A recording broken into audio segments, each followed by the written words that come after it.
കർണാടകയിലെ അങ്കോലയിൽ കാണാതായ Malayali lorry driver അർജുനെ ഇതുവരെയും കണ്ടെത്താനായില്ല. മണ്ണിനടിയിൽ ലോറി ഇല്ലെന്ന് ഉറപ്പായതിനാൽ പുഴയിൽ തിരച്ചിൽ ഊർജിതമാക്കി. കരസേനാ സംഘം അടക്കമുള്ളവർ രക്ഷാപ്രവർത്തനത്തിലുണ്ട്. രക്ഷാപ്രവർത്തനത്തിൽ വീഴ്ചയുണ്ടായിട്ടില്ലെന്ന് സ്ഥലത്തെത്തിയ കർണാടക മുഖ്യമന്ത്രി സിദ്ധരാമയ്യ പറഞ്ഞു. 6 രാപ്പകലുകൾ കഴിഞ്ഞിട്ടും മണ്ണിനടിയിൽ നിന്ന് ഇനിയും ആ ആശ്വാസവാർത്ത എത്തിയിട്ടില്ല. ലോറിയും അർജുനും കാണാമറയത്ത് തുടരുകയാണ്. റോഡിലെ മണ്ണ് ഭൂരിഭാഗവും നീക്കിക്കഴിഞ്ഞു. ലോറി ഇവിടെയില്ലെന്ന് ഏകദേശം ഉറപ്പിച്ചു. It is almost unlikely that the truck is there above the surface. Mud has been cleared and there are very small area left to be covered. Where the night operation could have been done, which is above the surface, is now 99% is clear. രക്ഷാപ്രവർത്തനം അതീവ ദുഷ്കരമാണെന്നും സാധ്യമായതെല്ലാം ചെയ്യുന്നുണ്ടെന്നും സ്ഥലം സന്ദർശിച്ച ಕರ್ನಾಟಕ ಮುಖ್ಯಮಂತ್ರಿ ಸಿದ್ದರಾಮಯ್ಯ പറഞ്ഞു. ನಾವು rescue operation ಅನ್ನು ತ್ವರಿತವಾಗಿ ಮಾಡಬೇಕು. ಯಾಕಂದ್ರೆ ಮಳೆ ಬೇರೆ ಇದೆ. ಈ ಮಳೆಯಲ್ಲೂ ಕೂಡ ರೆಸ್ಕ್ಯೂ ಆಪರೇಷನ್ ನಡೀತಾ ಇದೆ.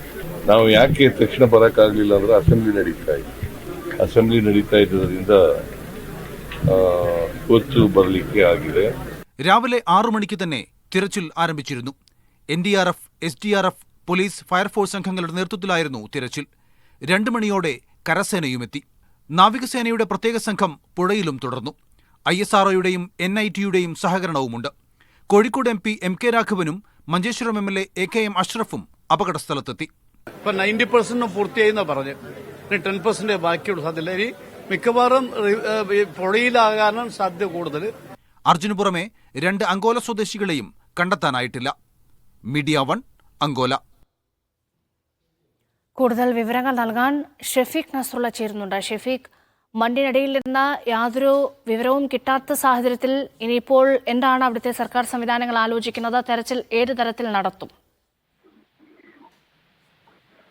ദേശീയപാതയിൽ മണ്ണിടിഞ്ഞ് ദേശീയപാതയിൽ കുമിഞ്ഞുകൂടിയ മണ്ണ് നീക്കം ചെയ്യൽ ഏകദേശം പൂർത്തിയാവുമ്പോഴും അതിനകത്ത് ലോറിയില്ല എന്ന വിവരമാണ് പുറത്തു വരുന്നത്. ലോറി ഇല്ല എന്ന് മന്ത്രിയും സ്ഥിരീകരിക്കുന്നു. വിദഗ്ധ റിപ്പോർട്ടുകളുടെ അടിസ്ഥാനത്തിലാണ് ലോറി അവിടെ ഇല്ല എന്ന് മന്ത്രി വിദഗ്ധരുടെ യോഗത്തിന് ശേഷം പറഞ്ഞത്.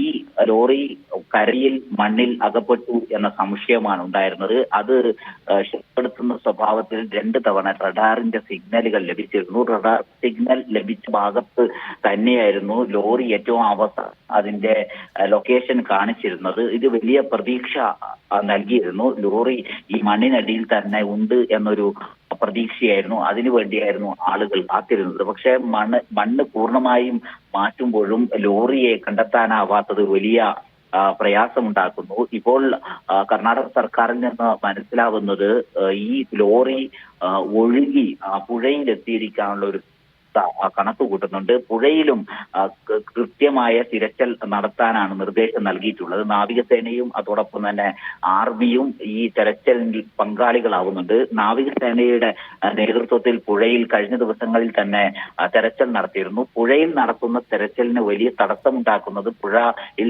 ഇപ്പോഴും കലക്ക് വെള്ളമാണ്. മുഴുവൻ ചളി മണ്ണ് ഇതിൽ ഒലിച്ചിറങ്ങിയത് കൊണ്ട് ഒട്ടും തെളിച്ചമുള്ള വെള്ളമല്ല ഈ പുഴയിലുള്ളത്. അത് അടിവശത്തേക്ക് കാഴ്ച ഇല്ലാതാക്കുന്നുണ്ട്.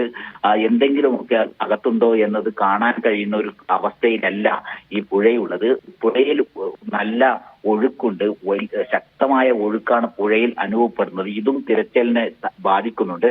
അതോടൊപ്പം തന്നെ ഈ മല പൂർണ്ണമായും അവിടെ നിന്ന് ഇടിഞ്ഞ് താഴെ വരികയും കുത്തി ഒലിച്ച് അത് മുഴുവനും ഈ പുഴയിലാണ് നികന്നത്. പുഴ പല സ്ഥലങ്ങളിലായി പുഴ മണൽ തിട്ടകൾ രൂപപ്പെട്ടിട്ടുണ്ട്. വലിയ മണൽ കൂനകളാണ് ഇങ്ങനെ പുഴയിൽ രൂപപ്പെട്ടത്. ടൺ കണക്കിന് മണ്ണ് ഇപ്പോൾ പുഴയിൽ അടിഞ്ഞുകൂടിയിട്ടുണ്ട്. ഈ മണൽ നീക്കം ചെയ്താൽ മാത്രമേ ഈ മണലിനകത്ത് ഈ വാഹനങ്ങൾ ഉണ്ടോ എന്നത് സംബന്ധിച്ചുള്ള പരിശോധന നടക്കൂ.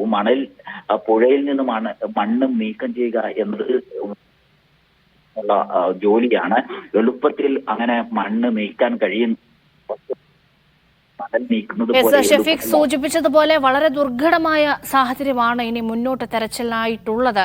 ഷെഫീഖ്, നമുക്കറിയേണ്ടത് നിലവിൽ ഇപ്പോൾ ഏതെങ്കിലും തരത്തിലുള്ള തെരച്ചിൽ നടക്കുന്നുണ്ടോ അവിടെ? ഒപ്പം നിലവിലെ കാലാവസ്ഥാ സ്ഥിതി എന്താണ്? ഇന്ന് സാധാരണ പോലെയായിരുന്നില്ല. കഴിഞ്ഞ ദിവസങ്ങളിലൊക്കെ മാറി നിന്നായിരുന്നു. പക്ഷെ ഇന്ന് രാവിലെ മുതൽ തന്നെ ശക്തമായ മഴയും കാറ്റും ഈ അപകടം നടന്ന പ്രദേശത്ത് ആകെ ഉണ്ടായിരുന്നു. മുഖ്യമന്ത്രി സിദ്ധരാമയ്യയും ഈ പ്രദേശം സന്ദർശിക്കുന്ന സമയത്ത് ശക്തമായ കാറ്റും മഴയുമാണ് അനുഭവപ്പെടുക. കാറ്റും പിന്നീട് മണിക്കൂറുകളോളം നീണ്ടുനിന്നു. ഇത് രക്ഷാപ്രവർത്തനങ്ങളെ സാരമായി ബാധിക്കുന്നുണ്ട്. ഇപ്പോൾ മഴക്ക് ലേശം ശമനം വന്നിട്ടുണ്ട്. പക്ഷെ ഈ പ്രദേശത്ത് ഒരു ഭൂമിശാസ്ത്രപരമായ പ്രത്യേകത കാരണം ഏത് സമയത്തും മണ്ണ് ചെയ്യാനുള്ള സാധ്യതയുണ്ട് എന്ന് കണക്കുകൂട്ടും. അത്തരം നിർദ്ദേശങ്ങൾ തന്നെയാണ് രക്ഷാപ്രവർത്തകർ നൽകുന്നത്. അതുകൊണ്ട് രാത്രി കാലങ്ങളിലുള്ള രക്ഷാപ്രവർത്തനം പ്രയാസമുണ്ടാക്കും, അത് അപകടകരമാണ് എന്ന വിദഗ്ധരുടെ നിർദ്ദേശങ്ങളുടെ അടിസ്ഥാനത്തിൽ 8 മണിയോടുകൂടി ഈ രാത്രികാല തിരച്ചിൽ അവസാനിപ്പിക്കും. പുലർച്ചെ 6 മണിക്കാണ് രക്ഷാപ്രവർത്തനം ആരംഭിക്കുന്നത്. ഈ 8 മണി വരെ രക്ഷാപ്രവർത്തനം നടക്കും. അതിനുശേഷം ഇന്നും തിരച്ചിൽ നിർത്തും എന്ന് തന്നെയാണ് നമുക്ക് ഈ കേന്ദ്രങ്ങളിൽ നിന്ന് മനസ്സിലാക്കുന്നത്. ഷഫീഖ് നസ്രുള്ളിയാണ് വിവരങ്ങൾ നൽകുന്നത്.